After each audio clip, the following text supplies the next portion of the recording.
ભક્ત ગોરા કુંભાર. તમને નથી લાગતું કે તમારે હવે તમારા ભક્તને પ્રત્યક્ષ રીતે મળવું જોઈએ? ના, તમારી ઈચ્છા હતી કે ગોરા પોતાની ભક્તિ દ્વારા સમાજનું કલ્યાણ કરે અને જનમાનસમાં એક ઉદાહરણ પૂરું પાડે કે ગૃહસ્થ રહીને પણ ભક્તિ કરી શકાય છે. પરંતુ જો એ સાંસારિક સંન્યાસ લેશે તો એ અશક્ય છે. આમાં તો ગોરાની ભાગેડુ વૃત્તિ દેખાઈ રહી છે અને એનો સંસારથી દૂર જવાનો અભિગમ એના વ્યક્તિત્વને નિખારવાને બદલે એને નીચું લઈ જઈ રહ્યો છે. નાથ, ગોરા તમારી ભક્તિના પ્રેમમાં પડીને એની જવાબદારીથી દૂર ભાગી રહ્યો છે. એ ભૂલી રહ્યો છે કે બીજું પણ કોઈ છે જે એની ભક્તિ કરી રહ્યું છે. નાથ, સંસારમાં પડ્યા પછી સંસારને છોડવું એ તો ભક્તિનું અપમાન છે. તમે જાઓ અને એને સમજાવો કે એના ભાગ્યમાં ગૃહસ્થ જીવન લખાઈ ચૂક્યું છે. હવે એને એ જ દિશામાં આગળ વધવાની સાથે જ ધર્મ તરફ વળવાનું છે. કર્મને છોડીને ધર્મને એ નહીં અપનાવી શકે.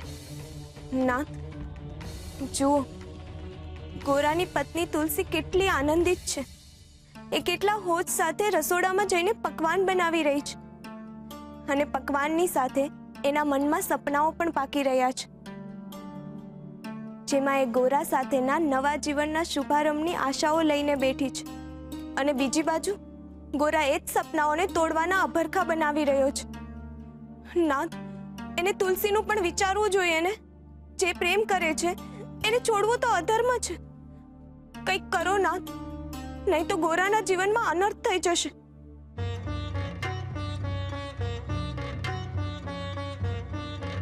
આ ગોરાના જીવનની કસોટીની પળ છે રૂકમણી.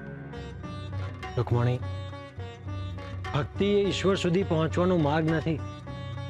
ભક્તિ એ પોતે જ ઈશ્વર છે. શ્રદ્ધા એ પોતે જ પરમેશ્વર છે. એટલે ત્યાં સુધી પહોંચવું એ ઈશ્વરને પામવા બરાબર જ છે.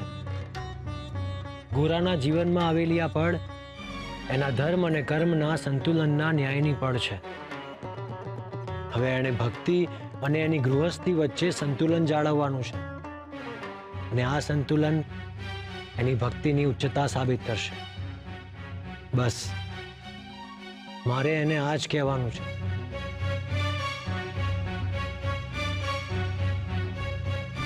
ભાઈબંધ, હું જાણું છું કે તું મને મળવા માટે વ્યાકુળ છે, પરંતુ ભાઈબંધ, મને પામવા માટેનો એકમાત્ર માર્ગ સંન્યાસ નથી અને તારા માટે તો ક્યારેય નહીં.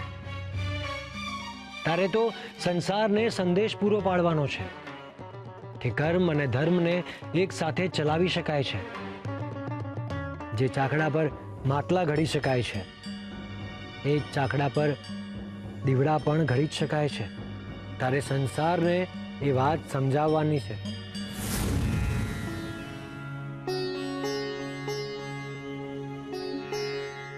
કઈ કામ હોય તો યાદ કરજો ભગતમાં. હવે હું ફક્ત હરી હરીને હરીને જ યાદ કરીશ.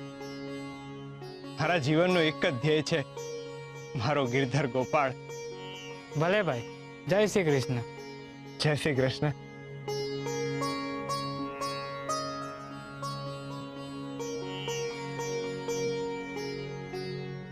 હરી, તમારા માર્ગની એક અડચણ તો ટળી. હાલો, હવે થોડા ભજન ગાઈ લો.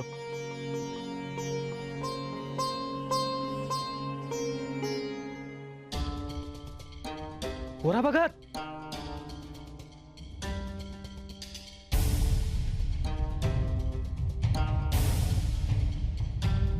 કોણ છો તમે? ભગત, હમણાં ને હમને તમે રાજમહેલ પહોંચો. કેમ, શું થયું? મહારાજ તમને ખાનગીમાં મળવા માંગે છે.